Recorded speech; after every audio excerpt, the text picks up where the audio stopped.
12 राशीवर होणारे प्रभाव पाहूया। नमस्कार, नक्षत्र ज्योतिषमध्ये आपल्या सर्व दर्शकांचं स्वागत आहे। मी ज्योतिष अभ्यासक अमोल जवळे आपल्या सर्व दर्शकांचं स्वागत करतो। कृपया आज दिनांक 11 मार्च 2026 रोजी गुरु मार्गी होत आहे।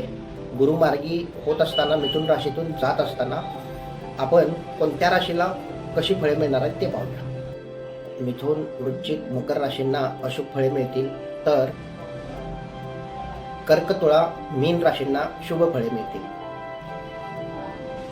तसेच वृषभ, कन्या, कुंभ राशींना शुभ फळे मिळतील। मेष, सिंह, धनु राशींना अशुभ फळे मिळतील।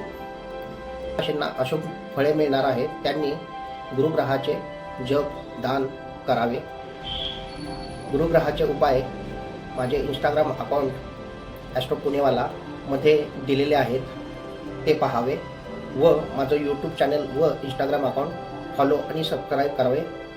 तुम्हाला गुरुग्रहाचे फळे समजले असतील। धन्यवाद।